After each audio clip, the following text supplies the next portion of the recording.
우리의 연수가 70이요 강건하면 80이라도 그 연수의 사람은 수고와 슬픔뿐이요 신속히가니 우리가 날아가나이다.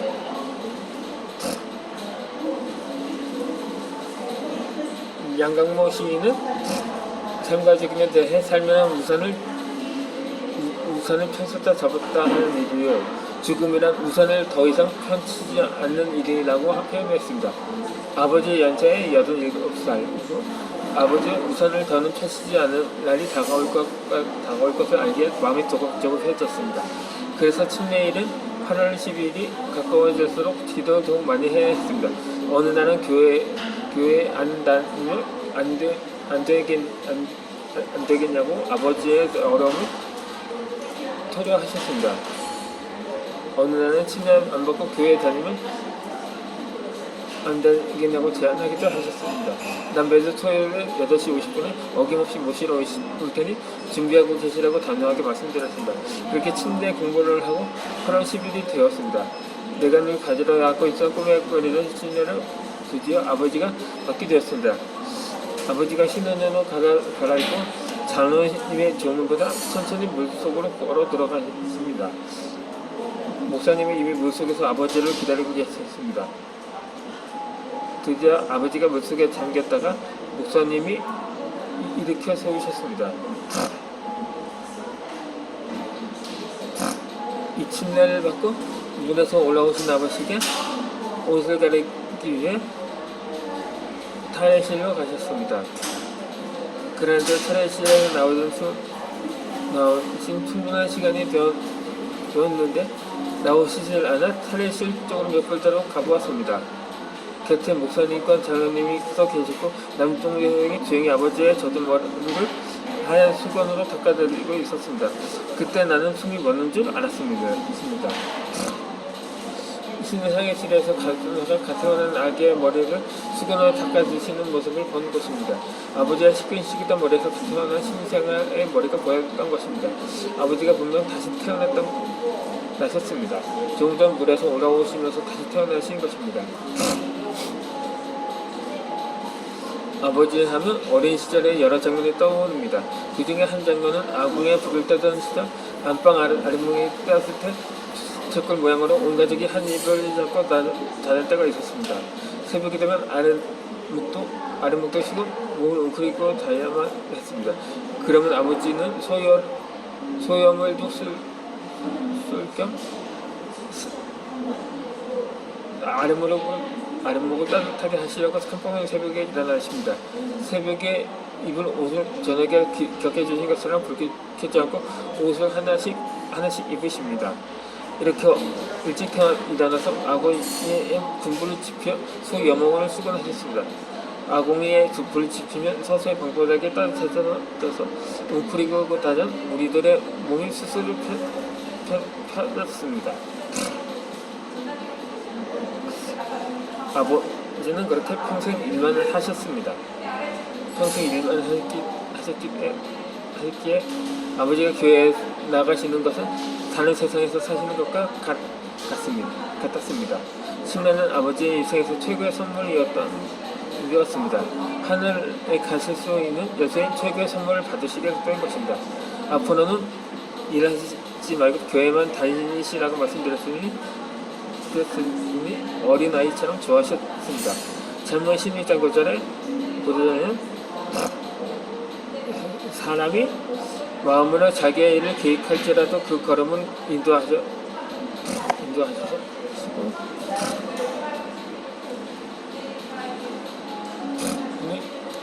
이는 여호와이시라고 말씀이 있습니다.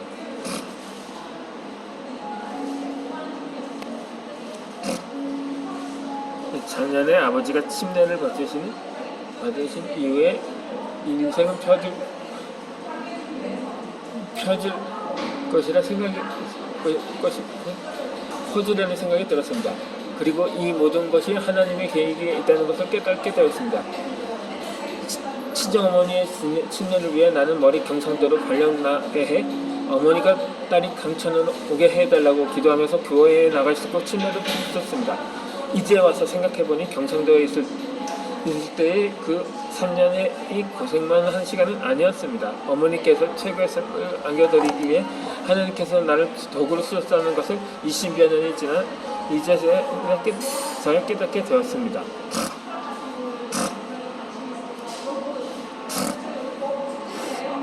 이렇게 퍼즐 조각 하나를 발견하고 또 찾아 맞추기 시작했습니다.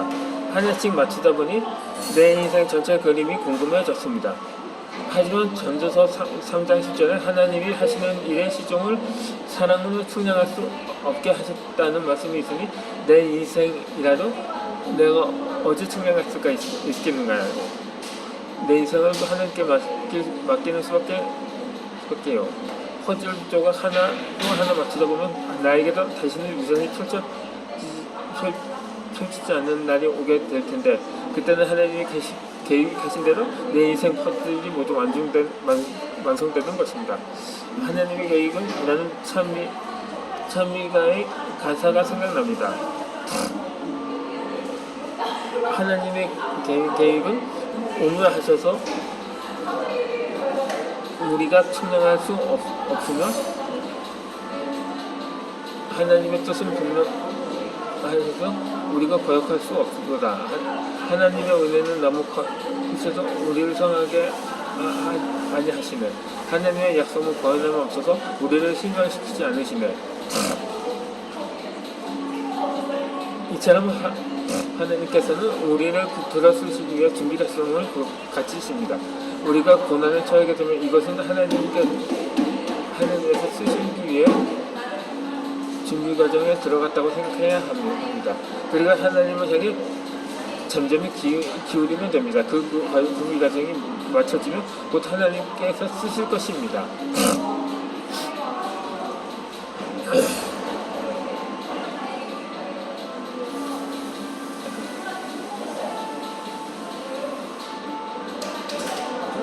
이처럼 시련은 변형된 축복으로 나타납니다. 내 형제들아, 너희가 여러 가지 시험을 당하거든 온전히 기쁘게 여기라. 야고보서 1장 2절의 말씀입니다. 우리는 사건과 사고가 많은 세상에서 살고 있습니다. 아침에 일어나 뉴스를 들어보면 감감해서 사고가 난 것입니다. 이런 사고가 가족에게 일어났다면 어떠할까요? 가족 중에 한 사람만 사고가 발생해도 가족 전체의 고통이 되고 시련이 됩니다. 그 고통이 크면 클수록 가족이 겪는 시련은 참으로 큽니다. 그리하여 어떤 사람은 감당하기 어려운 시련으로 인해 오랫동안 트라우마로 남아 시달리기도 합니다. 뼛속까지 스며드는 고통으로 도저히 아픔을 딛고 일어서설 수 없는 지경에 놓이기도 합니다. 그러나 이 사람들에게 시련은 축복으로 변형되어 나타난다고 감히 말할 수 있습니다. 바로 성경 속의 요셉이라는 인물의 삶을 통해서입니다. 요셉에게는 12형제가 있었습니다. 그들 중 10명은 이복 형제들입니다. 아버지 야곱은 다른 아들들보다 요셉을 더 사랑하셔서 요셉이 되면 정부하게 쏘놓은 채색을 입히셨습니다. 이 같은 아버지의 편애는 형들은 요셉을 미워하기 시작했습니다. 또한 요셉이 자신의 꿈 이야기를 형들에게 전하다 형들은 요셉을 더욱 미워하게 됩니다. 그렇게 요셉의 첫 번째 꿈은 형들과 곡식단을 묶고 있는데 갑자기 요셉의 단만이 똑바로 있어졌고 다른 단들이 요셉의 단을 절하는 꿈입니다. 두 번째는 꿈은 해와 달 그리고 열악한 별들이 일제히 요셉에게 절하는 꿈입니다. 요셉의 이 두 꿈은 장차 큰 지도자가 될 것임을 암시했습니다. 그렇지만 요셉에 대한 미움과 시기심이 점점 쌓이다 보니 형들은 요셉을 살해할 운명감이 꾸미기 시작했습니다. 마침내 형들은 요셉을 붙들어 채색 옷을 벗기고 구덩이에 던져버렸습니다. 깊은 구덩이에 빠졌을 때 요셉은 처음으로 시련을 경험하게 됩니다. 요셉이 구덩이 속에서 할 수 있는 일은 아무것도 없었습니다. 기어 나올 수도 없고 누구에게 도움을 청할 수도 없었습니다. 요셉이 할 수 있는 일은 오직 하나님을 신뢰하며 기도하고 시련의 교훈을 배우는 것뿐이었습니다. 그때 애굽을 향하던 미디안 대상이 지나가고 있었습니다. 형 가운데 한 명이 유다가 제안했습니다. 죽이기보다는 노예상에 팔아 돈이나 버는 것이 어떠냐고 말입니다.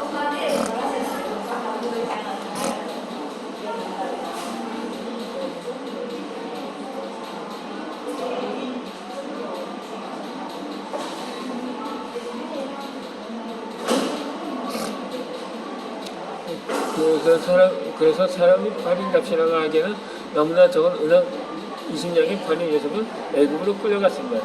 그리고 무역상들은 애굽 왕 바로에게 시나이 보디발에게 요셉을 또 팔아넘겼습니다. 그러나 놀라운 일은 요셉이 가는 곳마다 하나님은 축복으로 인도하셨습니다.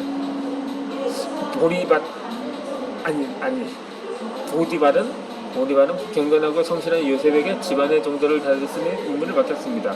그 후 보디발의 아내의 거짓말은 요셉이 억울하게 투옥되기도 했으나 하나님은 요셉을 잊지 않고 지도자가 되기 위한 준비를 시키셨습니다.